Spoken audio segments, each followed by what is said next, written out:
मोटरयान अधिनियम 1988, motor vehicle act 1988 प्रारंभ किए।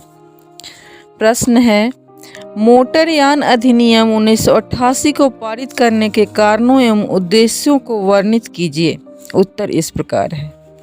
भारत में पहली बार सन 1914 में मोटर वाहनों के संचालन हेतु अधिनियम बनाया गया था। इसके उपरांत अधिनियम संख्या 4 सन 1939 के रूप में एक नए अधिनियम मोटरयान अधिनियम 1939 को विरचित किया गया। सन 1939 के इस अधिनियम के बाद में सन 1956, 1969, 1976, 1977 एवं 1978 के बाद से वर्तमान अधिनियम संख्या 59 सन 1988, जिसे मोटरयान अधिनियम 1988 का नाम दिया गया, तक विभिन्न वर्षों में परिवर्तन होते रहे हैं। नागरिकों के लिए सड़कों पर मोटरयान चलाना संविधान के अनुच्छेद 19(1)(g) के अंतर्गत प्रदत्त किया गया है, एक मौलिक अधिकार है, जैसा कि रमन एवं रमन लिमिटेड बनाम मद्रास राज्य AIR 1958 SC 694, समीर अहमद बनाम उत्तर प्रदेश राज्य AIR 1959 SC 728 आदि वादों में माननीय उच्चतम न्यायालय द्वारा अवधारित किया गया है। वर्तमान अधिनियम के पारित होने के कारण एवं उद्देश्य मोटरयानों के संबंध में विधि को समेकित एवं संशोधित करने के लिए राष्ट्रीय परिवहन नीति समिति, राष्ट्रीय पुलिस आयोग, अल्पशक्तिमान दुपहिया वाहन समिति, सड़क सुरक्षा समिति एवं भारतीय विधि आयोग एवं अनेक संसद सदस्यों आदि के द्वारा मोटरयान अधिनियम 1939 को अद्यतन युक्ति संगत बनाने की संस्तुतियां की गई हैं। इन संस्तुतियों को दृष्टिगत रखते हुए एक कार्य समूह की संरचना की गई, जिसने सन 1984 में मोटरयान अधिनियम 1939 के समस्त प्रावधानों पर पुनर्विचार किया एवं एक व्यापक विधेयक का प्रारूप प्रस्तुत किया।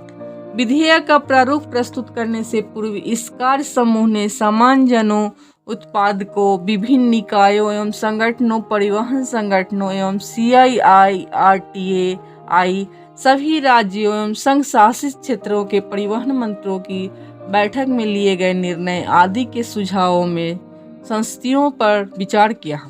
महत्वपूर्ण सुझाव: विभिन्न निकायों, संगठनों, संस्थाओं, सामान्य जनों, उत्पादकों एवं विधि आयोग द्वारा निम्न प्रकार सावधानी लेने के संबंध में कुछ महत्वपूर्ण उपांतरण सुझाए गए। फर्स्ट, सड़क सुरक्षा मानदंडों और प्रदूषण नियंत्रण उपायों, विस्फोटक एवं परिसंकटमय पदार्थों के परिवहन मानदंडों हेतु सरोकार। सेकेंड, यातायात आक्रामकों को हतोत्साहित करने के लिए प्रभावी कारकों की आवश्यकता। थर्ड, देश में व्यापारिक एवं निजी वाहनों दोनों की तीव्र गति से बढ़ती हुई संख्या। फोर्थ, जहां सड़क परिवहन क्षेत्र में सार्वजनिक क्षेत्र और निजी क्षेत्र का सह अस्तित्व और विकास हो सकता है, वहां स्पष्ट परिमापों की स्थापना करने।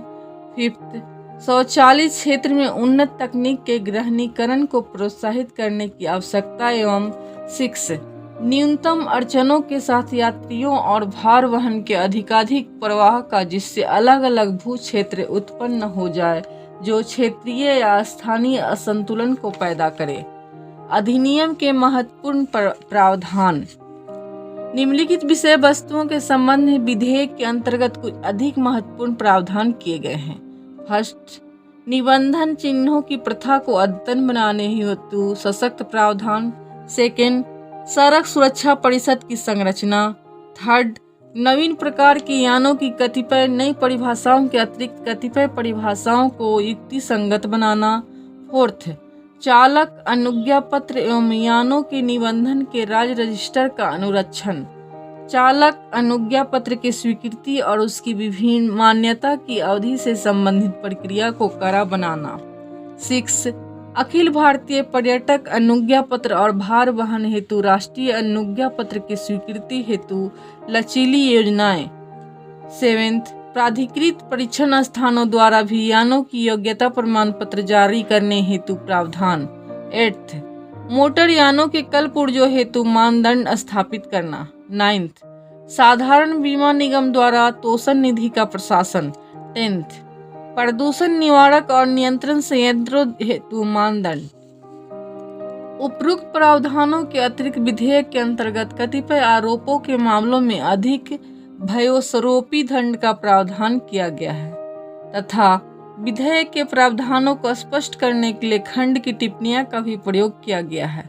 इस विधेयक के अंतर्गत अन्य अनेक बातों के साथ साथ परिवहन तकनीक में परिवर्तन, यात्रियों की प्रकृति, भार वहन, देश में सड़क तंत्र के विकास और विशेष रूप से मोटर यानों के प्रबंधन में विकसित तकनीक आदि के संबंध में विशेष रूप से प्रावधान उपबंधित किए गए हैं।